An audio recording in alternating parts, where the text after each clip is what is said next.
자, 요거는 지금 공부할 내용은 굉장히 중요한 거야. 지형은 지금 하는 걸 모르면 되게 힘들어. 그러니까 앞에 자연주의 중에서 아이들이 되게 힘들게 생각하는 게 이 파트거든. 요거를 최대한 쉽게 정리할 거고, 참고로 이거는 지구과학적으로 접근하진 않을 거야.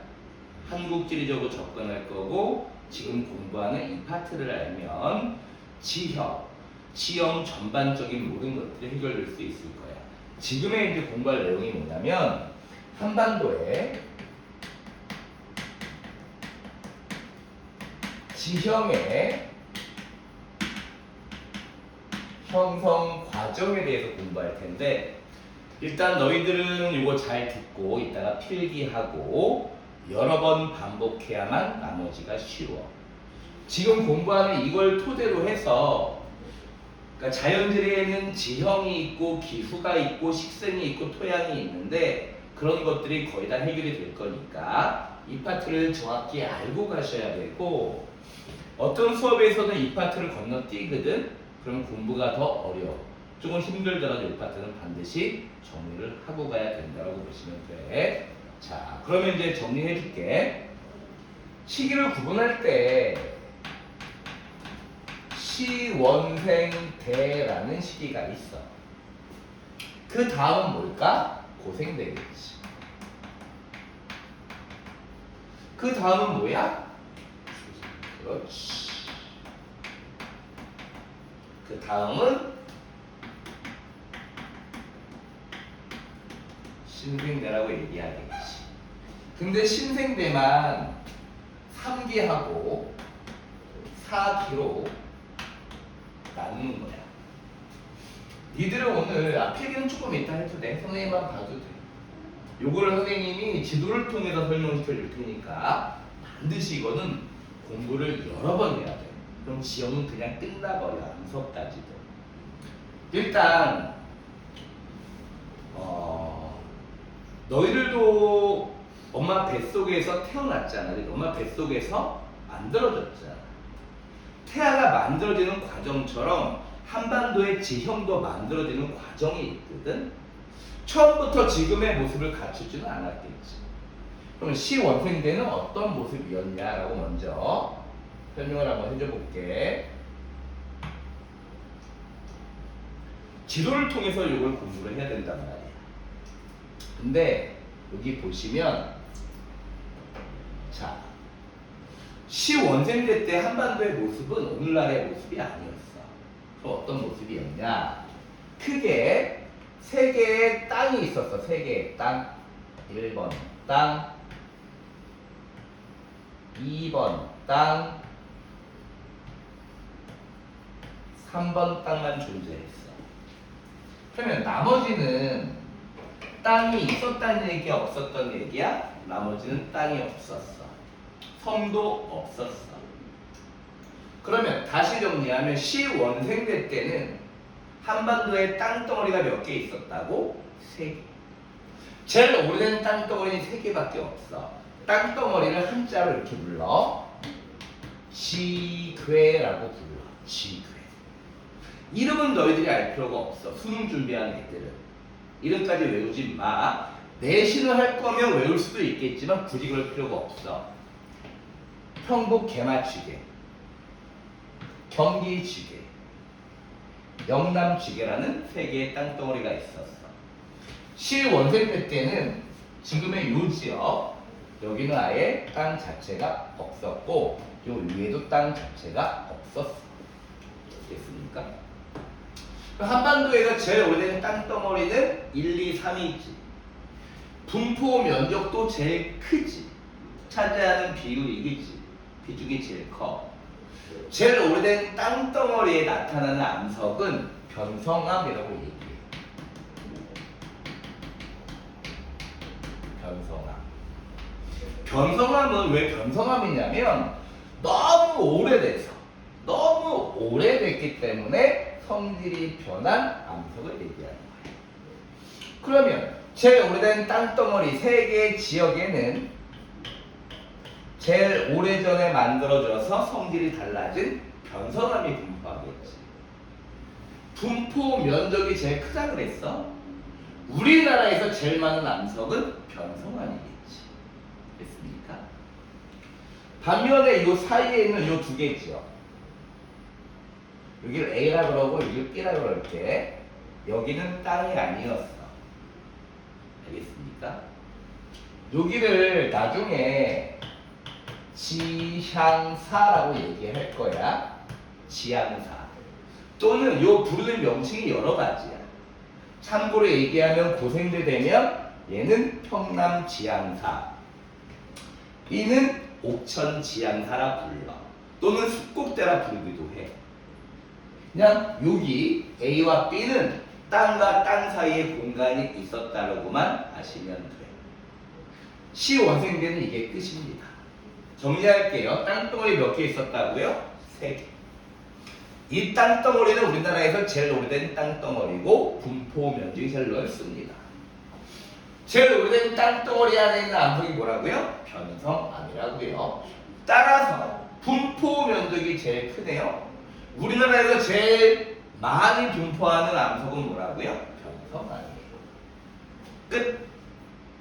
고생대가 됩니다. 고생대가 되게 되면 변화가 있겠죠. 시원생대부터 있었던 땅덩어리는 이미 땅이죠, 그죠? 크게 좀 달라졌네, 지도 크기가. 평북 개마주계, 경기주계, 영남주계, 여기는 원래 땅이에요, 그죠? 선생님 좀 전에 이야기했지만 땅과 땅 사이 이 두 개를 우리는 뭐라 불렀어요? 지향사라 불렀어요. 이해될 수 있겠습니까? 지향사라는 것은 뭐냐면 비스름하게 누운 땅을 얘기해요. 비스름하게 누운 땅. 예를 들어서 땅이 이런 식으로 생겼어요. 근데 해발고도가 낮은 지역은 이렇게 바다에 잠기게 되겠죠. 지향사라는 것은 비스듬해서 일부는 땅을 유지하고 일부는 바다에 이렇게 잠긴 상태를 지향사라고 얘기합니다. 고생대가 되면 두 개의 지향사가 이렇게 일부 지역은 바다에 잠겨 있어요. 됐습니까? 또 너희들이 기억해야 될 건 뭐냐면 물 있잖아요, 물. 욕조에 받아놓은 물. 계속 목욕을 하다 보면 어떻게 되겠어요? 욕조 바닥에 때가 쌓이겠죠. 항상 이걸 기억하세요. 물이 있으면 고인 물에서는 퇴적 작용이 활발하게 이루어져요. 모든 고인 물에서. 이해됐습니까? 빠르게 흐르는 물에서도 유속이 줄어들게 되면 퇴적이 일어나게 되는 거예요. 바다 역시 퇴적이 일어나겠죠. 그러면 바다 밑바닥에 가라앉는 것들은 뭐가 있을까요? 조개 껍데기, 생선의 뼈 같은 거. 색깔은 어때요? 회백색이겠죠. 바다에서 퇴적되는 이러한 퇴적층은 조개 껍데기의 색깔, 회백색을 띌 거 아니겠습니까? 요 바다에서 퇴적되기 때문에 이것을 우리는 해성층이라 부르고요. 지층 이름은 조선계 지층 또는 조선 누충군이라고 얘기합니다. 이해됐습니까? 바다에서 퇴적되는 해성층 이름은 조선 누충군 또는 조선계 지층. 조개 껍데기 같은 게 쌓이게 되면 나중에 어떤 지하자원이 되는 거냐면 탄산칼슘, 석회석이 됩니다. 됐습니까? 그러면 이렇게 고생대 해성층인 지층이 만들어지고 얘를 우리는 조선 누충군이라 부르며 석회석이 쌓인다는 걸 알 수 있겠죠. 고생대 먼저 석회석이 쌓입니다. 두 번째, 다른 원인에 의해서 지구학적으로 설명하지 않을 거예요. 삐뚤었던 땅이 이렇게 융기합니다. 삐뚤어졌던 땅이 융기하면 바다에 빠졌던 부분이 이렇게 육지로 이렇게 나오겠죠, 그죠? 맞습니까? 바다에 잠겨있던 부분이 융기된 거예요. 고생돼 있었던 거예요. 지향사 두 군데서 일어났던 거예요. 근데 바다에서 빠졌던 부분이 융기해도 해발 고도가 낮은 지역은 일부는 이렇게 물에 잠기겠지요. 호수가 만들어지겠지요. 육지 안에 고여있는 물을 호수라 부릅니다. 역시 융기 이후에 호수는 그대로 존재합니다. 호수 역시 고인 물이에요. 역시 무슨 작용이 일어날까요? 퇴적 작용이 일어나요. 퇴적. 물에서는 뭐가 된다? 쌓인다. 얘는 바다가 아니죠. 육지에서 쌓인 육성층이 되는 겁니다. 그러면 호수 밑바닥에 가라앉는 것들은 뭘까요? 동물의 사체, 썩은 통나무, 검은색이 쌓여요.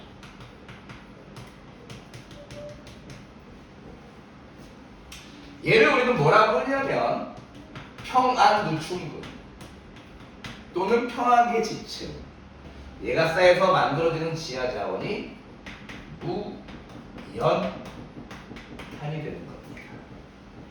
그럼 우리나라에 석회석이 있는 지역은 두 군데의 지향사만 석회석이 존재하겠고 대부분의 무연탄 역시 저 지역에 존재하게 되겠죠. 됐습니까? 요 두 가지의 이러한 무연탄, 석회석을 고생대, 퇴적암이라 부릅니다. 시원생대 때는 변성암이 있었고 고생대 때는 고생대 퇴적암이 만들어진 겁니다. 자, 중생대가 됩니다. 중생대가 되면 일단 우리나라 지도를 이렇게 보면 땅 만들어진 데 먼저 표시해 줄게요. 원래 있었던 평북 개마지계 평남 지향사 땅이 됐어요. 원래 있었던 경기지계 땅이에요. 옥천 지향사 땅이 됐고요. 영남지계 원래 땅이었어요. 아직 한반도와 달리 땅으로 되어 있지 않은 곳은 여기하고 요 두 개 지역이에요. 이해할 수 있겠죠? 근데 중요한 건 중생대에 요 지역은 분지를 이루고 있었어요. 분지. 분지라는 것은 주변 산, 가운데는 평평한 요 지역을 분지라 부르고 여기에 이렇게 물이 채워져서 경상 분지 또는 경상 호수라 불렀던 게 중생대의 모습입니다. 여기에는 경상 호수가 존재하고 있었어요. 됐습니까? 근데 역시 호수에서는 차곡차곡 뭐가 생기겠어요? 물이니까 퇴적이 일어나겠죠. 근데 중생대 우리나라에 살았던 거대한 동물이 뭡니까? 공룡이에요. 퇴적될 때 이 공룡이라는 놈들이 뛰어다녔어. 따라서 여기서만 중생대 퇴적암이에요. 여기서만 공룡 발자국의 화석을 볼 수 있겠지요. 그러면 공룡 발자국의 화석을 볼 수 있는 곳은 이 지역이라고 할 수 있겠죠.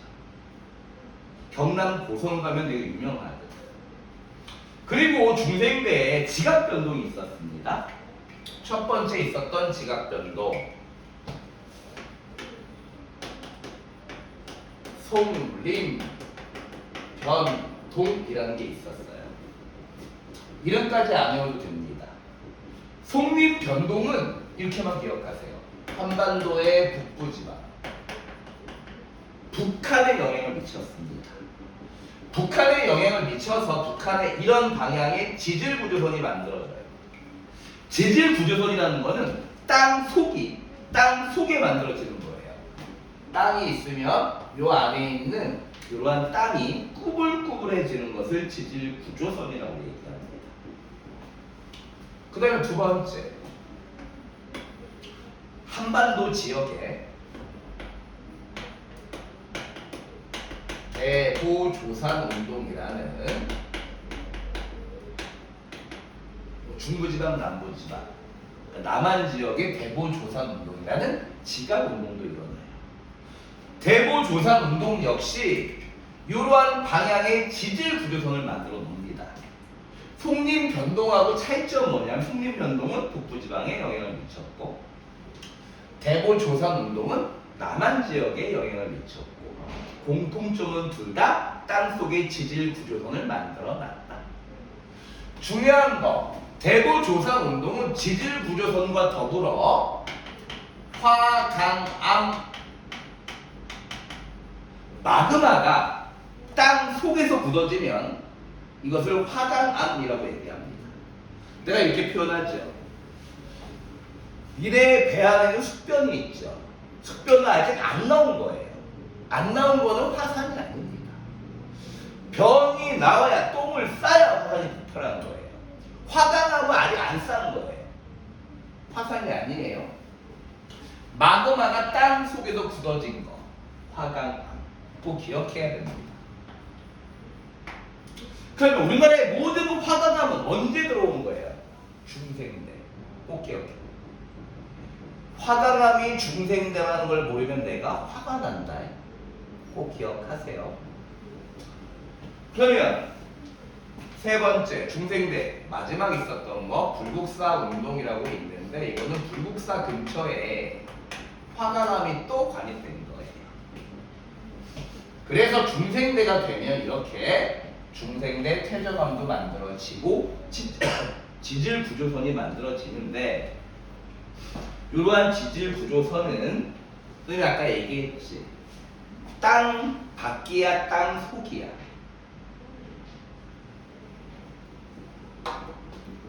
지질 구조선 땅 속에서 나타나는 거야.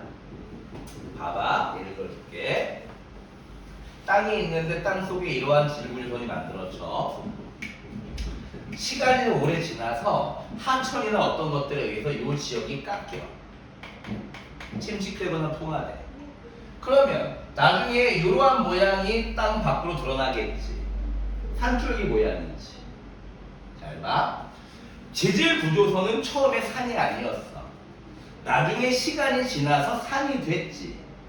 나중에 산이 됐기 때문에 이러한 지질 구조선에 의한 산맥을 우리는 2차 산맥이라고 표현해. 까먹으면 안 돼. 중생대에 만들어진 산맥은 몇 차 산맥이라고? 2차 산맥. 아직 1차가 안 나왔는데 이미 중생대 2차 산맥이 지질 구조선의 형태로 만들어진 거예요. 됐습니까? 그럼 중생대에 이러한 한반도의 지형이 만들어졌어요. 됐습니까? 라스트 신생대가 됩니다. 신생대가 되면 한반도 있죠? 아까 얘기했던 이 지역도 퇴적이 돼서 땅이 됐어요. 그러면 이 두 군데 있죠, 두 군데. 이 두 군데는 아직 땅이 아니었죠. 여기에 땅덩어리가 만들어집니다. 이렇게만 기억하세요. 지구학이 아니니까. 신생대 3기에 우리나라 북한 저 끝은 머리에 땅덩어리가 만들어져요. 땅덩어리를 지괴라고 얘기했죠. 그것을 우리는 뭐라고 부르냐면 길주, 영천지괴, 두만지괴가 북한 끝지역에서 땅덩어리가 만들어져요.